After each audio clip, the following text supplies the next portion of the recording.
जाता-जाता तुम्ही जे आता नवीन फोटोग्राफर्स आहेत, त्यांना तुम्ही तुमचा जवळपास 35-40 वर्षाचा एक्सपिरियन्स आहे. तुम्ही कुंभमेळ्यामध्ये पण फोटोग्राफी केली आहे आणि या सगळ्या अनुभवातनं ऑब्व्हियसली आपण स्वतः तर शिकतच असतो. पण मला असं वाटतं, की आज जे काही फोटोग्राफर्स बघत असतील किंवा या प्रोफेशनमध्ये येऊ इच्छुक असतील, त्यांना तुम्ही तुमच्या वैयक्तिकरित्या काय सल्ला द्याल? नाही, सल्ला असा देऊ शकत, परंतु एक निश्चित बघितलंय, की पूर्वीचा जो काळ होता तो संघर्षाचा होता. फोटोग्राफी शिकायला पूर्वीच्या फोटोग्राफरला 3-3, 5-5 वर्ष एखाद्या स्टुडिओत काम करायला लागायचं किंवा असिस्टंट म्हणून राहावं लागायचं आणि त्यातनं तो शिकत पुढे आला. आज काय झालं, की नवीन पिढी शिक्षण आहे, ऑनलाईन आहे, मोबाईलवर ॲप आहेत. कॅमेरे कुठले-कुठले नवीन आलेत. मग मिररलेस यांची साथ मिळाली आहे. बजाज फायनान्ससारखं भांडवल मिळालेलं आहे. त्याला लोन मिळतं. पण हे सगळं करत असताना एक थोडंसं एक गोष्ट नवीन पिढीला निश्चित सांगेल, की तुम्ही फोटोग्राफर होण्यापेक्षा छायाचित्रकार व्हा. कारण फोटोग्राफर हा व्यावसायिक मानला जातो. तुम्ही फक्त त्या व्यवसायाकडे बघता.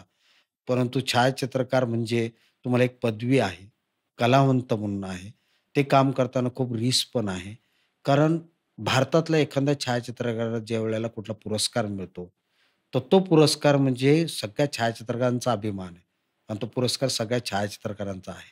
पण एखाद्या फोटोग्राफरने जर वाईट एखादी गोष्ट केली, तर ती सगळ्यांची वाईट मानली जाते.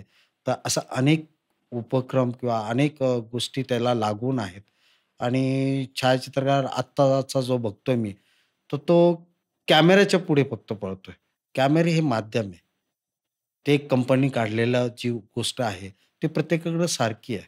आज जो काही लॉन्च झालेला नवीन कॅमेरा असेल, ते घेणारे आजच्या आज नाशिकमध्ये किंवा महाराष्ट्रात हजारोनी फोटोग्राफर असतील आणि प्रत्येकजण आपल्या व्यवसायाप्रमाणे तो काम करतो. पण याच्यात काम करताना आपला दर्जा, आपली कला, आपलं शिक्षण त्याबरोबर तुम्ही फक्त कॅमेरा ऑपरेटर होऊ नका.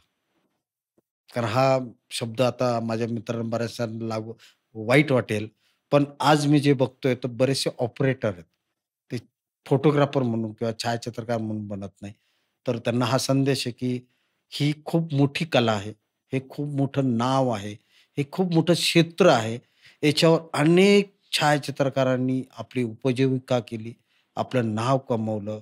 कलावंत म्हणून आज त्यांना स्थान आहे आणि एक फक्त आपण एक व्यवसाय निवडायचा किंवा कॅमेरा घेतला म्हणून फोटोग्राफर म्हणून झालो. तर असं न करता त्याच्याकडनी चांगल्या दृष्टिकोनातनं बघितलं, तर निश्चित याचा फायदा सगळ्यांना आहे.